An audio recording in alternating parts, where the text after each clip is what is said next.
Hi, I'm Rameshwar Reddy, Pothireddy గారి. So నేను liver disease తోటి సఫర్ అవుతున్నాను. ఇంతకుముందు నాకు ఎప్పటి నుంచి ఉందంటే నాది క్రానిక్ లివర్ డిసీజ్.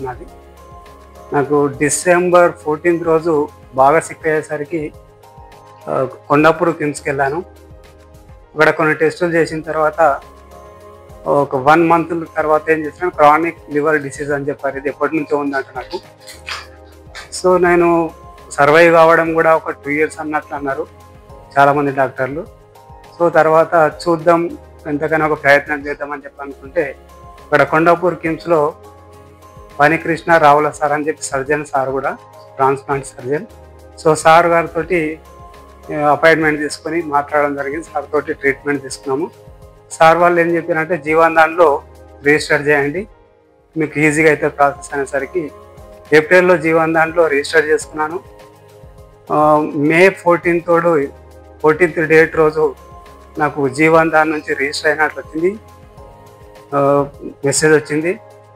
తర్వాత 28th రోజు 9:15 ప్రాంతంలో నాకు కాల్ వచ్చింది హాస్పిటల్ నుంచి కాల్ వచ్చి ఇట్లా మీకు లివర్ ట్రాన్స్ప్లాంట్ ఉంది, ఈరోజు 1 hourలో వచ్చేసేయండి, 29th మార్నింగ్ 6 o'clock సర్జరీ అన్నారు. అప్పుడే నేను భయం అయితే ఉంది నాకు. సో సార్ ఇక్కడికి వచ్చిన తర్వాత సచిన్ డాగా సార్ కలిశాను. సార్ అంతకుముందు కూడా కలిసాడు. సో ఫ్రెండ్లీగా ఉంటారు ఇద్దరు కూడా సార్లు, ఇద్దరు సర్జన్లే. వాళ్ళ టీం అంతా కలిసి నాకు ఒక 1/2 hour కౌన్సిలింగ్ చేశారు. మార్నింగ్ అన్ని టెస్టులు చేసి 9 o'clock థియేటర్లో తీసుకెళ్లారు. థియేటర్లో తీసుకెళ్ళిన తర్వాత నాకు అసలు యాక్చువల్గా బయటకు వచ్చిన తర్వాత నాకు లివర్ మొత్తం రిమూవ్ చేసి మళ్ళీ న్యూ లివర్ పెట్టిన అనే విషయం కూడా నాకు అర్థం కాలేదు.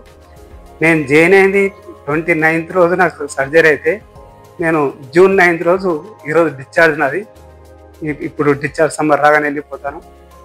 సో నాకు అసలు లివర్ ట్రాన్స్ప్లాంట్ అయింది అనే విషయం కూడా తెలియదు. అంత పెద్ద డిసీజ్ని సార్ వాళ్ళు ఎంత ఈజీగా అంటే, అది ఒక చిన్న జ్వరం వస్తే ట్రీట్మెంట్ చేసినట్టు చేసి నన్ను మొత్తం క్యూర్ చేసి ఇప్పుడు నా వర్క్ నేను చేసుకోగలుగుతున్నాను. తర్వాత నా అంతా నేను తిరగగలుగుతున్నాను, డైలీ వాక్ చేస్తున్నాను. ఇక్కడనే హాస్పిటల్నే ఉంది ఇప్పుడు నేను ప్రజెంట్. సో ఫ్రెండ్లీగా ఉంటారు sir. Every day sir checkup చేసేది సచిన్ డాగా సార్. వీలున్నప్పుడు కూడా రావుల పనికృష్ణ సార్ కూడా 2-3 సార్లు వచ్చి సార్ కూడా విజిట్ చేసిపోయారు.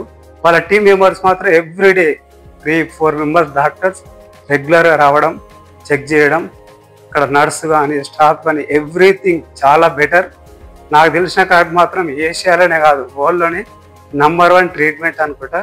ఏషియాలో మాత్రం top most treatment in the KIMS Secunderabad అనుకుంటున్నాను. నేను అసలు బతకను అనుకున్నా, చాలామంది చెప్పేసరికి అసలు నా లైఫ్ అయిపోయింది ఇంకేంటి అనే కాడికి వచ్చినట్టు. ఇప్పుడు నాకు ఎటువంటి ఇబ్బంది లేదు, 3 times మంచిగా తింటున్నాను. సార్ ఈరోజు కూడా కలిశారు నాకు, సచిన్ డాగా సార్. చాలా మంచి అంటే ఫ్రెండ్లీ, నవ్వుకుంటూ మాట్లాడతారు. ఎప్పుడే కానీ డాక్టర్ కానీ గురువు కానీ నవ్వుకుంటూ మాట్లాడితే రోగికి ఏమైతే అంటే సగం రోగం తగ్గుతుంది. నాకు జరిగింది కూడా ఇక్కడ అది. నాకు అసలు లివర్ డిసీజ్ ఉంది అనే విషయం మర్చిపోయాను. నర్సెస్ ఎస్పెషల్లీ నేనైతున్నది మాత్రం ICU, ఆ తర్వాత రూమ్ షిఫ్ట్ చేశారు. చాలా అంటే చాలా బాగా ఫ్రెండ్లీగా, చాలా మంచి నర్స్. వాళ్ళు ఎట్లా అంటే ఎనీ టైం 24 hours మన సర్వీస్లో ఉంటారు. వాళ్ళకు కూడా ప్రత్యేక ధన్యవాదాలు. అంతేకాకుండా అందరికంటే ముందుగా ఏంటంటే నాకు లైఫ్ ఇచ్చినటువంటి సచిన్ డాగా సార్ అండ్ రావుల పనికృష్ణ గారికి ప్రత్యేకమైనటువంటి ధన్యవాదాలు చెప్తున్నాను.